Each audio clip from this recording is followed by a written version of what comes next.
8000 soldats ont rangé leurs fusils pour saisir des houes, un geste impensable en pleine crise alimentaire. Sous la direction d'Ibrahim Traoré, le Burkina Faso transforme la discipline militaire en moteur agricole, renversant les logiques établies du Sahel.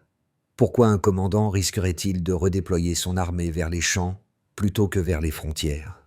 Et si cette décision audacieuse devenait la clé d'une souveraineté retrouvée? Le Burkina Faso ne teste pas une simple politique, il joue son avenir collectif. Sous l'impulsion d'Ibrahim Traoré, chaque soldat envoyé dans les champs symbolise un pari national. Produire pour survivre. L'objectif est clair, atteindre l'autosuffisance et réduire une dépendance alimentaire qui pèse depuis des décennies. L'enjeu économique est colossal. Les prix mondiaux des denrées ont bondi de 40%, tandis que les importations étranglent le budget de l'État. Mais le pari est aussi politique. Prouver qu'une armée peut semer la paix par la production plutôt que par la force. Si le plan réussit, il fera du Burkina Faso un modèle régional. S'il échoue, il risquera d'affaiblir son autorité et la cohésion interne. Ainsi, la stratégie d'Ibrahim Traoré devient une ligne de front silencieuse, où chaque hectare labouré remplace une bataille perdue et où la souveraineté se cultive plus qu'elle ne se proclame. La première révélation tient à la vitesse d'exécution. En moins de 3 mois, le Burkina Faso a redéployé 8000 soldats vers les zones rurales les plus critiques et ouvert 1500 hectares de nouvelles terres cultivées. Sous la conduite d'Ibrahim Traoré, la logistique militaire, autrefois centrée sur la défense, s'est métamorphosée en réseau productif au service de la nation.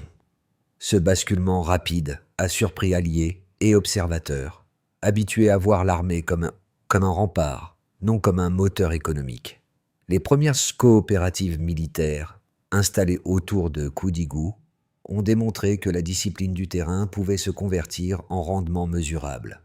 Chaque unité gère désormais irrigation, semis et récolte avec la précision d'une manœuvre tactique. Cette rigueur, appliquée à la terre, transforme l'armée en un outil d'autonomie plutôt qu'un centre de dépenses. L'opération, pourtant, ne se limite pas aux chiffres.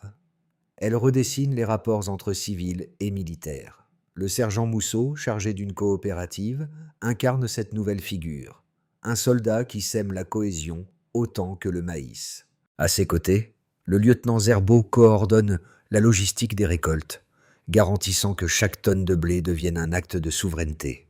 Dans le même temps, les banques locales participent à la transformation, émettant des obligations agricoles pour financer les coopératives. Même 18% du carburant militaire a été réaffecté aux tracteurs et systèmes d'irrigation, une redistribution stratégique qui illustre la nouvelle hiérarchie des priorités nationales. Les résultats divisibles rassurent une population longtemps dépendante de l'aide étrangère. Les marchés regagnent en stabilité, les villages en confiance. L'armée, autrefois symbole de guerre, devient un acteur de paix productive. Le modèle Traoré, commence ainsi à s'imposer comme un laboratoire de souveraineté au cœur du Sahel. Sur le terrain, les visages de cette révolution silencieuse portent des noms précis. Le sergent Mousseau, autrefois chargé de patrouillons frontalières, dirige désormais une coopérative à Koudigou. Chaque matin, il répartit les tâches, supervise les semis et contrôle l'irrigation avec la rigueur d'un officier en opération. À ses côtés, le lieutenant Zerbo orchestre la logistique. Il coordonne la distribution des récoltes et gère la chaîne d'approvisionnement, assurant que rien ne se perde, que chaque tonne compte. Ces figures locales traduisent sur le terrain la vision d'Ibrahim Traoré. Leur autorité militaire rassure les villageois, tout en créant un climat de confiance inédit entre civils et soldats. Là où autrefois la peur séparait, l'effort partagé unit. Les champs deviennent des espaces de coopération plutôt que de confrontation. Les résultats immédiats confirment la pertinence du modèle. Les surfaces irriguées augmentent, les récoltes s'améliorent et les prix des denrées se stabilisent. Dans certaines régions, les marchés enregistrent une hausse de 20% de l'offre alimentaire. Cette dynamique crée une économie circulaire, où les revenus agricoles soutiennent la production locale et réduisent la dépendance à l'aide étrangère. En quelques semaines, l'armée n'est plus perçue comme une force d'occupation, mais comme un moteur de développement. Les habitants redécouvrent une fierté collective, nourrie par la certitude que la sécurité peut aussi se cultiver. Le projet Traoré ne se contente plus de promettre. Il démontre, chiffres à l'appui, qu'une armée disciplinée peut redonner vie à une nation affamée. Le cœur de l'opération bat au rythme des semailles et des récoltes. Dès les premières semaines, 8000 soldats sont redéployés vers des zones rurales jugées prioritaires. Chaque unité reçoit un secteur précis à sécuriser et à cultiver, transformant les cartes de combat en cartes agricoles. Sous la supervision directe d'Ibrahim Traoré, la chaîne logistique militaire se mue en machines productives. Les camions de transport deviennent des convois de semences. Les radios tactiques coordonnent désormais les cycles d'irrigation. L'étape de Koudougou Nord illustre le changement d'échelle. Les soldats guettés y ont défriché plus de 100 000 hectares, réaffecté 18% du carburant militaire aux tracteurs et établi des systèmes d'irrigation connectés. Les résultats sont immédiats. Les rendements dépassent les prévisions initiales de 23%, réduisant la dépendance aux importations. Ce succès logistique n'est pas qu'un chiffre. Il marque un tournant dans la conception du pouvoir. Le modèle Traoré repose sur une idée simple mais radicale. La défense d'un territoire commence par la défense de sa subsistance. Dans chaque coopérative, la hiérarchie militaire s'adapte. Le grade compte moins que la compétence agricole. Les anciens mécaniciens d'artillerie réparent des pompes à eau. Les commandants planifient les semis selon des rapports météo plutôt que des cartes de menaces. Les observateurs étrangers suivent cette mutation avec fascination. Certains y voient un précédent dangereux, la militarisation de l'économie, d'autres, un acte de résilience africaine. Mais, sur le terrain, les faits sont tangibles. Les marchés locaux s'approvisionnent mieux, les prix se stabilisent et les villages reprennent vie. Ibrahim Traoré assume la contradiction. Nous avons troqué les fusils pour les charrues, mais la discipline reste notre arme. Son discours n'est pas rhétorique. Il correspond à une stratégie calibrée où la cohésion sociale devient un levier de puissance. La logistique militaire, conçue pour la guerre, prouve qu'elle peut aussi bâtir la paix. Le point culminant survient. Avec la première récolte collective, des colonnes de camions chargés de maïs traversent Ouagadougou, saluées par des civils émus. Pour beaucoup, c'est la première fois qu'ils voient l'armée célébrer non pour sa force, mais pour sa contribution au bien commun. La caméra nationale diffuse les images d'un pays en transformation. Des soldats en uniforme, plantant côte à côte avec des paysans, incarnent un récit nouveau de la souveraineté. La foi fait. Choc agricole d'Ibrahim Traoré n'est pas un épisode isolé. C'est un signal envoyé au Sahel.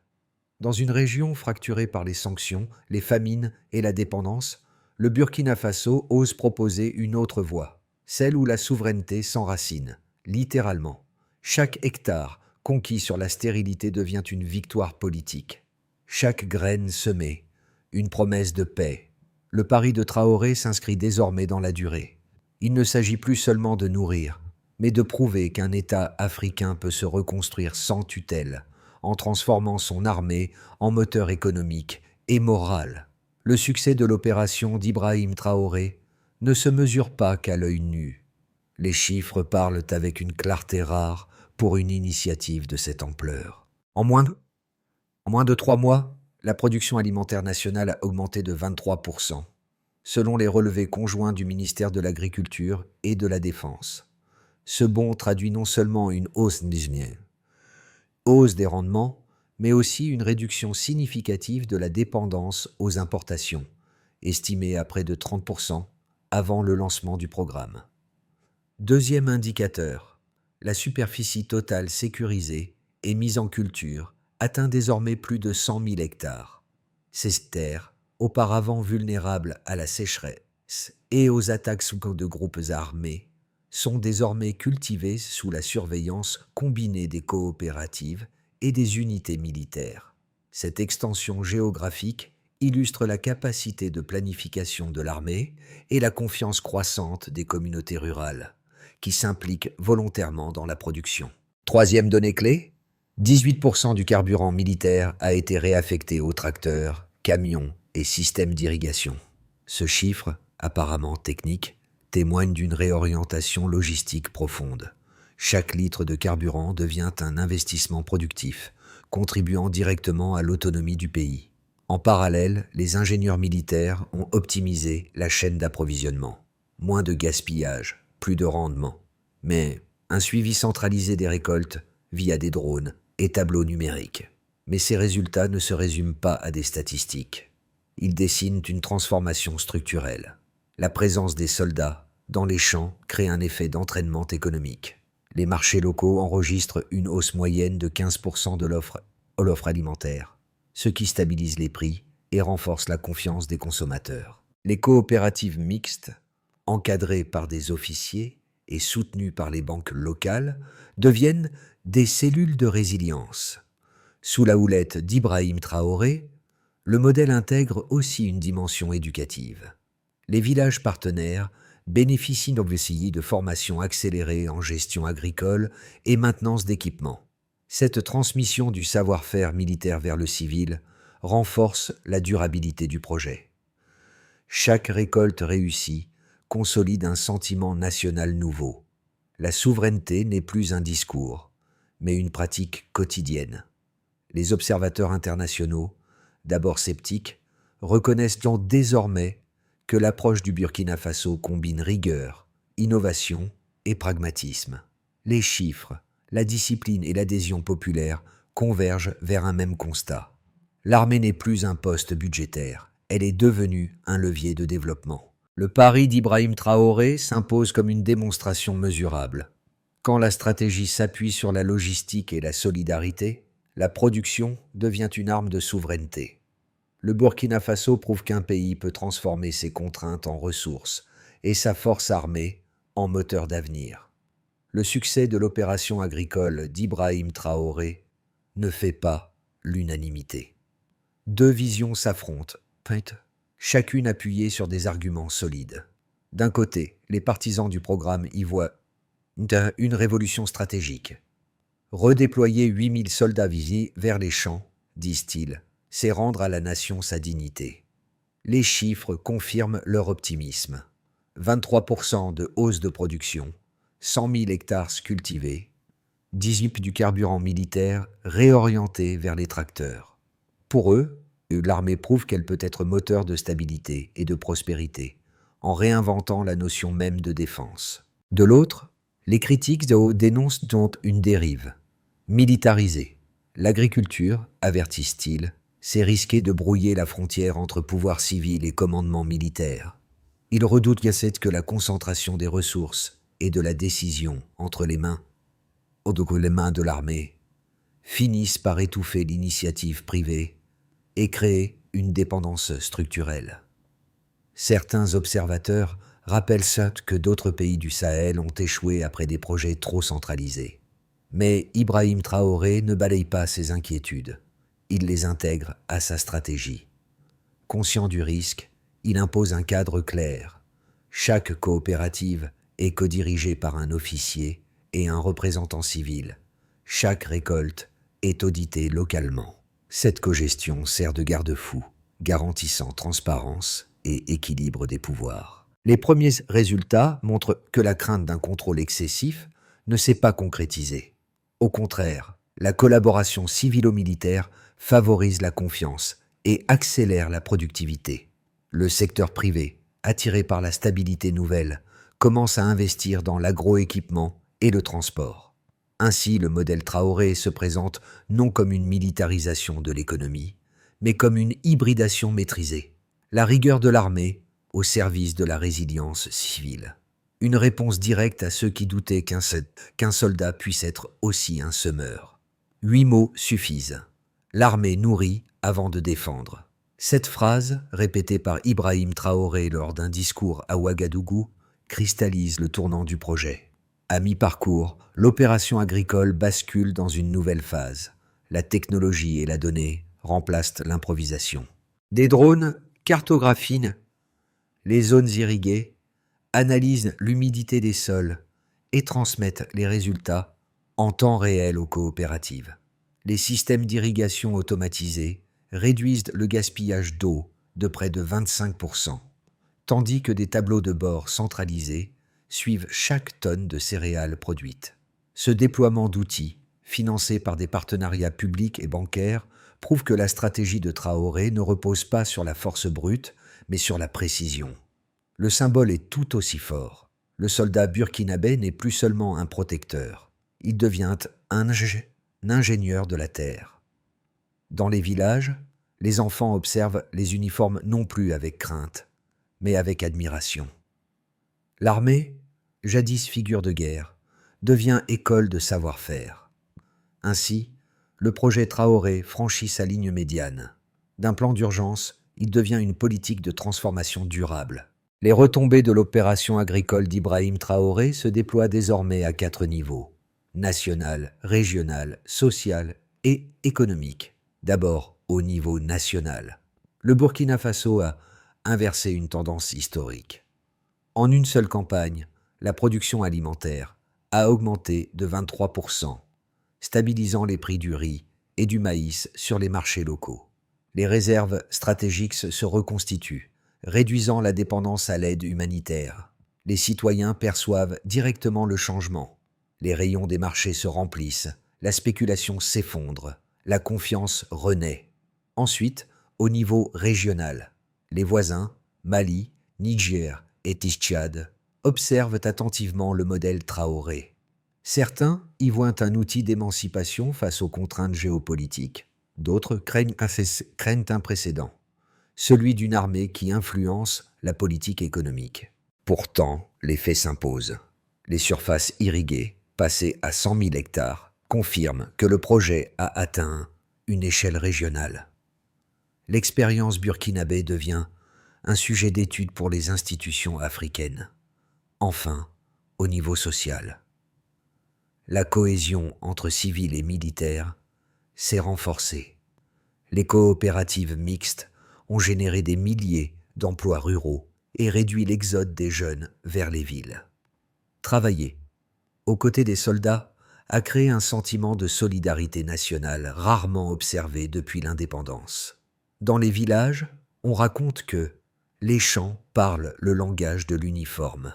Les femmes, impliquées dans les activités de transformation et de stockage, gagnent en autonomie financière et deviennent gardiennes de la nouvelle économie vivrière. Par ailleurs, au niveau économique, les banques locales ont innové avec des obligations de récolte, finançant les coopératives et attirant les capitaux privés. Les 18% de carburant militaire réaffectés aux tracteurs ont réduit les coûts de production de près de 12%. Les flux commerciaux internes se réorganisent, favorisant la circulation des denrées dans les régions enclavées. L'armée, pivot logistique, assure la sécurité des transports et la stabilité des circuits d'approvisionnement. Sous la conduite d'Ibrahim Traoré, ces 4 dimensions convergent vers une même idée. La souveraineté alimentaire n'est plus une utopie, mais une politique mesurable.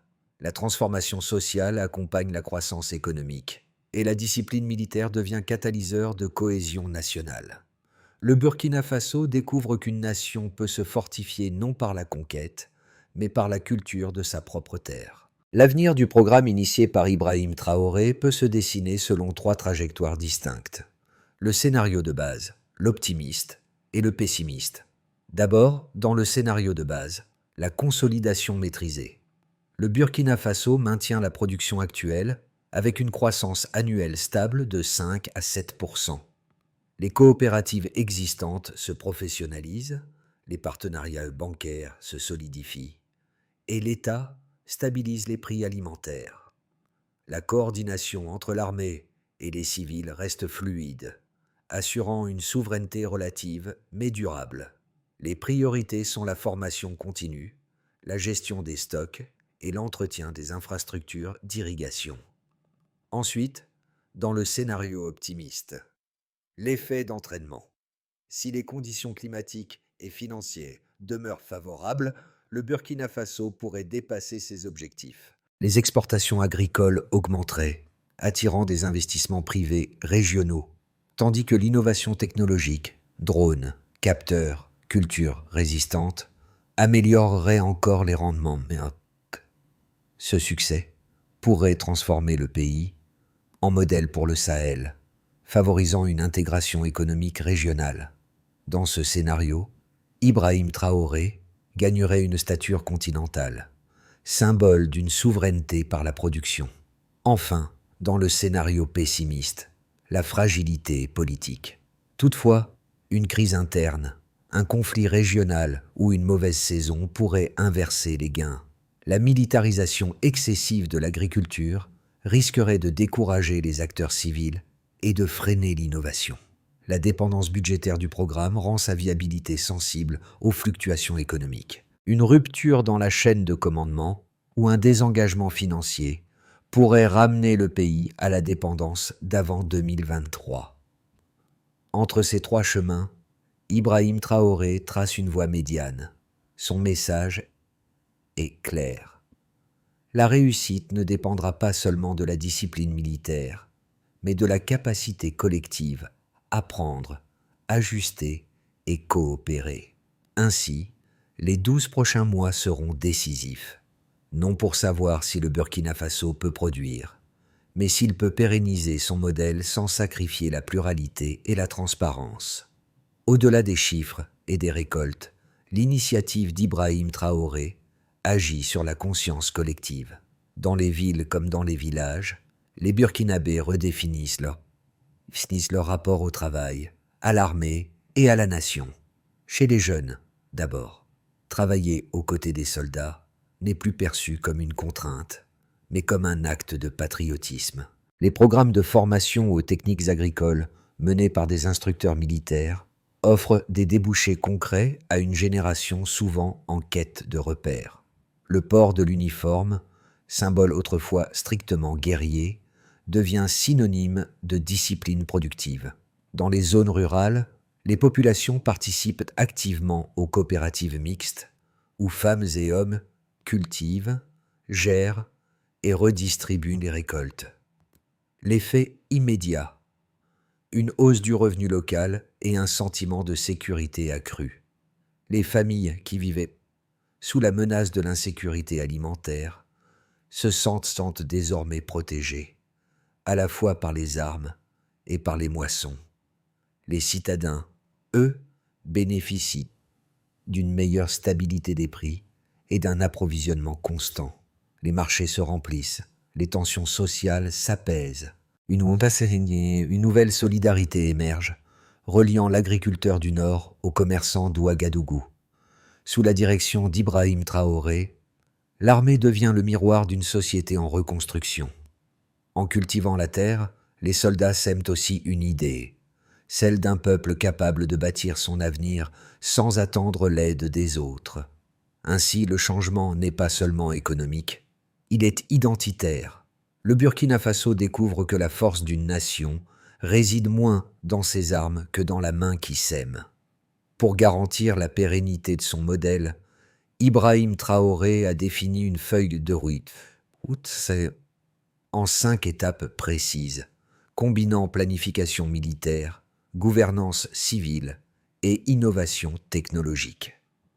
Tout d'abord, il s'agit de stabilisation politique et sociale. Assurer la cohésion interne est la priorité absolue. L'armée supervise les projets agricoles tout en préservant la séparation des pouvoirs civils et militaires. Les indicateurs clés sont la participation des villages et l'absence de tensions locales. Ensuite vient la phase de renforcement des infrastructures, installation de nouveaux systèmes d'irrigation, déploiement de drones pour l'analyse du sol, maintenance préventive des équipements. Le succès se mesure à l'augmentation des hectares cultivés et au rendement par hectare. Puis, l'étape suivante concerne diversification et des cultures, introduire des cultures de rente et réduire la monoculture afin d'amortir les risques climatiques. Les résultats se sont suivis par la variété de semences implantées et la part destinée à l'autoconsommation. Par la suite, il faut aborder partenariat stratégique. S'allier au secteur privé et aux institutions régionales pour financer et moderniser les coopératives. Les investissements sont comptabilisés en volume et en nombre de partenariats opérationnels. Enfin, la dernière phase aborde formation et implication citoyenne. Former les soldats et les civils aux techniques de gestion durable, de comptabilité et d'entretien du matériel. Le taux de participation aux formations devient un baromètre du succès. Sous la conduite d'Ibrahim Traoré, cette feuille de route ne se limite pas à des objectifs économiques.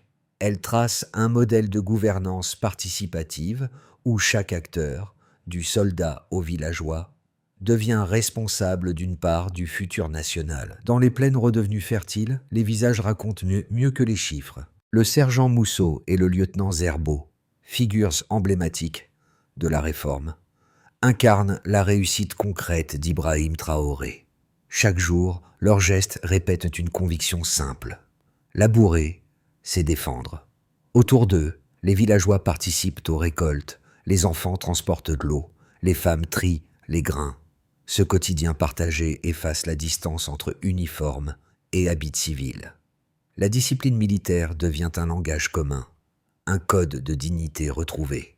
Sous la chaleur du Sahel, chaque hectare cultivé devient un acte de résistance pacifique. Le drapeau burkinabé flotte non plus sur un champ de bataille, mais sur des sillons nourriciers. La fierté nationale se nourrit du travail collectif, visible et mesurable. Ibrahim Traoré ne s'érige plus en simple commandant, mais en symbole d'un pays capable de se transformer sans s'effondrer. Son pari prouve qu'un peuple peut reconquérir sa souveraineté non par la conquête, mais par la persévérance.